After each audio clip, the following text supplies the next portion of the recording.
So this past week, we had a bunch of Kingdom Hearts games announced for the Switch. It was 1.5 plus 2.5, 2.8, and 3. And everyone was really excited for about 10 seconds until they read the rest of that tweet where it said cloud versions. And I'll admit that was a very deflating thing to read after the big news that Sora was going into Smash, and you had all the Smash players rejoicing online. And then it was like, oh, and Kingdom Hearts is also coming, but it's the cloud version. I have like a special edition that had Cloud from Final Fantasy on the cover with Sora. No, just the version that you're going to be streaming and not actually playing on your Switch. And this is kind of a trend that I've been noticing more and more, especially recently for the Switch. And we're going to talk a bit about that here today. Guys, if you enjoyed these videos, make sure that like button helps out a ton. And if new here to the Spawn Wave channel, make sure you subscribe down below. So I know MVG made a video after the Kingdom Hearts news was revealed that they were going to be cloud version, talked a bit about,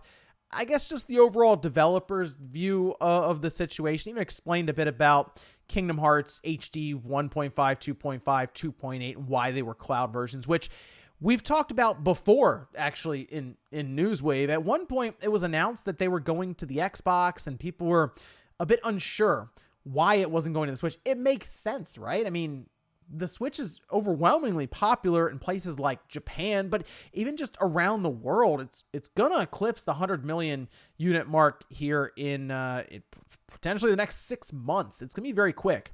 So you figure most developers, publishers want to be getting all the games that they can onto this hybrid system, and Kingdom Hearts seems like a perfect fit. The issue with 1.5 and 2.5, there's a bit of a history when it comes to the development of those games, like to the PS3 and then to the PS4. There was a lot of stuff, I believe source code and other parts and assets lost from the PS2 versions, and they had to do a lot of rebuilding for the PS3, and then it was like, okay, now we have to port this thing from the PS3 to the PS4. I remember when it came out on the PS4 and like there were issues around 60 FPS and all kinds of stuff. So while they just look like simple PS2 games from the outside, it does sound like the development around that was way more work than you would expect. But that then brings us to the situation with the Switch right now, because you'd have Square look around and say, is it worth us spending the money or hiring an external port studio like a Panic Button or Virtuos, who they've worked with in the past, that being Virtuos, have them come in and port these games over to the Switch? Would we see a return on our investment? We would assume that they would, because of the install size. That's kind of where we've gone with this, right? As the Switch continues to build and install size, these developers and publishers will just have no choice but to come over. But now they have kind of a choice, and that has to do with the cloud. That's kind of where that comes in. In fact, if we go over here and take a look on Nintendo Life, they have a nice little list here that they had to update pretty recently with a couple of entries. All of the cloud versions of games that have come to the Switch. And I noticed something recently. We've had a lot of cloud versions announced. In fact, most of these were announced in like the last year. Yeah, and we still have several of them coming up. Now, do you remember when Resident Evil 7 cloud version was announced? It was like Japan only, and I remember a lot of us, we tried to go on the Japan eShop and download the client for us because it let you play like the first, I don't know, 15 minutes or something of the game. It didn't work that well. It's cloud version, obviously. Same with Assassin's Creed Odyssey, but that's kind of where it started. It's almost like they were just testing things to see if it was feasible, if they could do this, and if it would work with, I guess, the user base on the Switch. Phantasy Star Online 2 Cloud, I believe that was already kind of streamed, I think, to the Vita. So that's not necessarily new for Phantasy Star Online, and that's an MMO, so you already have to be connected anyway. It's not a game that you can play offline with other versions. So that kind of makes sense to me looking at that one. But then we went into the Control. Remember that was released, what was that, earlier this year or at the end of last year? It was within like the last 12 months or so. Then Hitman 3. Then we had A Plague Tale: Innocence, The Forgotten City. Marvel's Guardians of the Galaxy is coming out here pretty soon. And remember, they showed that, and it was like, whoa, they're bringing that over. Then you get to the fine print, and it was like cloud version. They didn't really want to plaster that all over the place. It was sort of hidden down and like I said, smaller text. Dying Light 2, Stay Human, when they first showed that, it was like, whoa, they're getting Dying Light 2 on the Switch, cloud version. That makes sense. And then Plague Tale as well, Requiem, that coming to the Switch through cloud version. That's in 2022. So we still have quite a few of these coming up, right? Like all these Kingdom Hearts games, Plague Tale, Dying Light 2, Guardians of the Galaxy. It does appear from the outside looking in that this is accelerating. We're seeing more cloud games than before on the Switch, and it's a bit concerning to me, mostly because I think one of the most fun things about the Switch is when you see that really big game that shows up and people are like, nah, I can't run on the Switch. Remember when Witcher 3 was leaked by accident with a retailer and no one really believed it because they were like, no, Witcher 3 can't run on the Switch. It's impossible. How would that work? I mean, it's out. You can buy it on a cartridge. It sounds like Nintendo had something to do with that. Like they did have some funding involved one way or the other, whether it was publishing or through development or something. Saber Interactive did a lot. They had an entire conference that they did. I'm trying to think of where it was, but it was posted up online.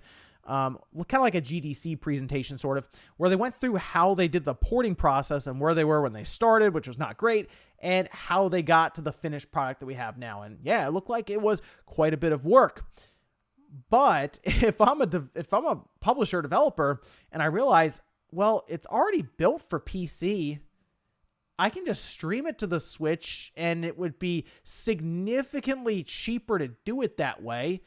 Why would I go through all of the work of porting it to the Switch natively? That's my biggest concern right now. I don't want to say it's like an out for the developers and publishers, but I mean, it kind of is. It's a way for them to not have to release a native version of the game because they can just use the cloud, and whatever money they find then is probably going to be much more profitable in their mind than having to go through this entire, what could be 1.5 to 2 years worth of porting. And I'll admit there are probably some games that just wouldn't work out on the Switch. So this is a way for it to at least still be there in some form, right? Like Dying Light 2. Do I think Dying Light 2 in its current setup, its current format would run on the Switch?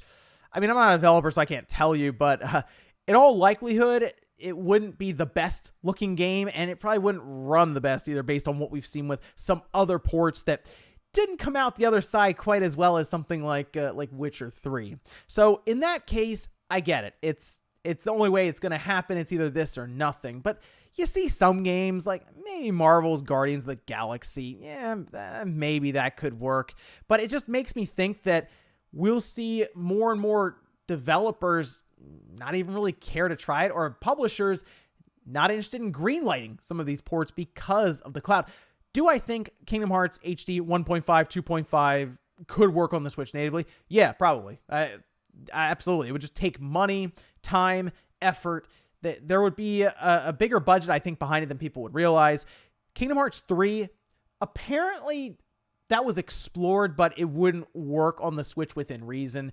And yes, some of this comes back to the Switch's aging hardware. I think a lot of us understand that the hybrid model works.